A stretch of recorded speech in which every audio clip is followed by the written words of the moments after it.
আসসালামু আলাইকুম, welcome back to my channel. সবার জন্য আজকে সহজ একটি রেসিপি শেয়ার করব, যেটা নাকি ব্রেকফাস্টে অনেক বেশি উপকারে আসবে। আর সেটা হচ্ছে এগ রোল।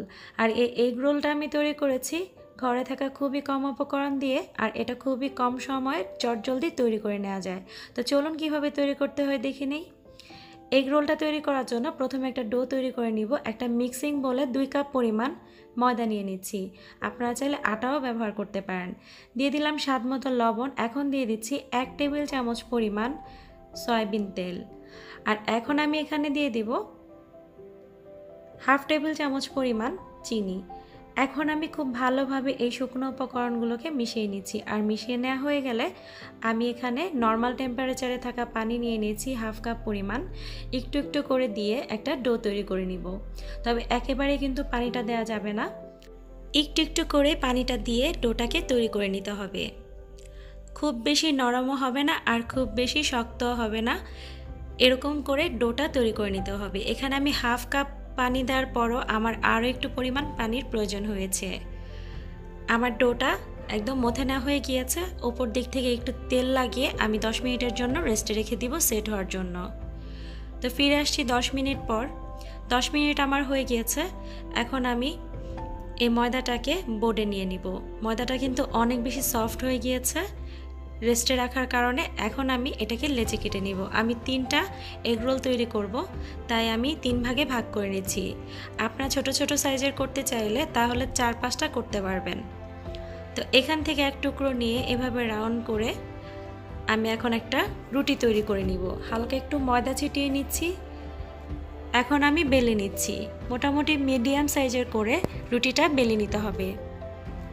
তো আপনারা চাইলে এই অবস্থাতেও এই রুটিটাকে ভেজে নিতে পারেন, তবে এটাকে আরও একটু লেয়ারি করার জন্য আমি এই রুটির মধ্যে দিয়ে দিচ্ছি একটু সয়াবিন তেল।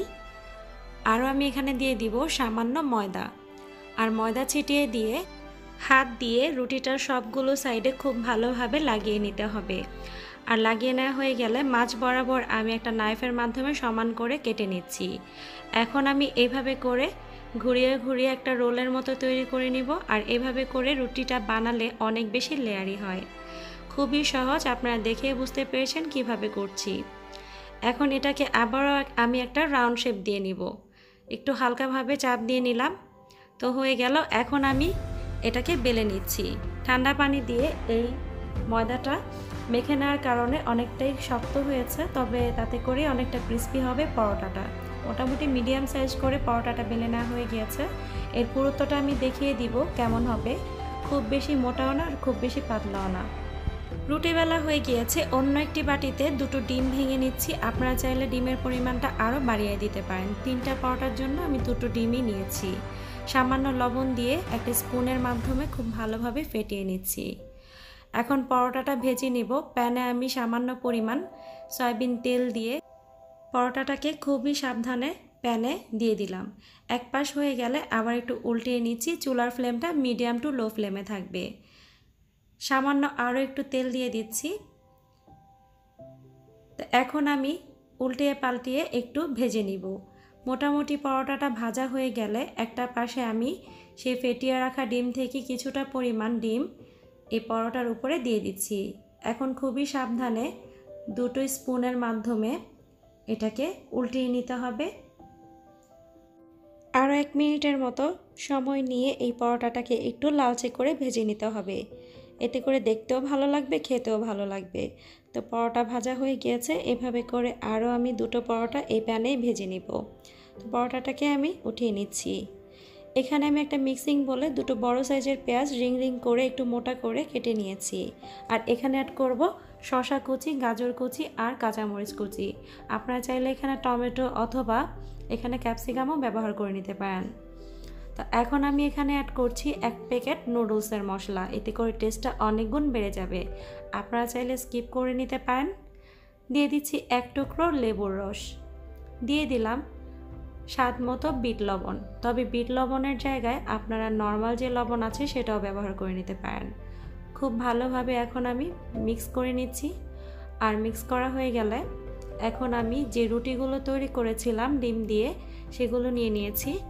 এখন এটার উপরে আমি একদম সমান করে একটু বেশি বেশি করে এই সালাদটা দিয়ে দিচ্ছি। এর উপরে দিয়ে দিচ্ছি কেচাপ। আপনারা চাইলে এখানে মায়োনেজও ব্যবহার করে নিতে পারেন, এতে করে টেস্টটা আরও বেড়ে যাবে। এখন আমি রোল করে নিচ্ছি। তো আপনারা কিন্তু এটা বানিয়ে চটজলদি খেয়ে ফেলবেন, যেহেতু শসা থেকে অনেক বেশি পানি বের হয়, তাই চেষ্টা করবেন চটজলদি খেয়ে নেওয়ার জন্য। তো এভাবে করে রোল করে নিচ্ছি। আর রোল করা হয়ে গেলে আমি আরও একটা বাটার পেপার দিয়ে আমি এভাবে করে পেঁচিয়ে নিচ্ছি। এটা করলে খেতেও অনেক বেশি সুবিধা হয় আর দেখতেও অনেক ভালো লাগে। তো আশা করি আজকের এই রোল রেসিপিটা আপনাদের কাছে অনেক বেশি ভালো লেগেছে। হাতের কাছে উপকরণগুলো দিয়ে এই মজাদার এগ রোলটা ব্রেকফাস্টে তৈরি করে ফেলতে পারেন। ভালো লাগলে চ্যানেলটিকে সাবস্ক্রাইব করতে কিন্তু ভুলবেন না। লাইক, কমেন্ট, শেয়ার করে আমাকে সাপোর্ট করবেন। রেসিপিটি দেখার জন্য সবাইকে অনেক ধন্যবাদ। আল্লাহ হাফেজ।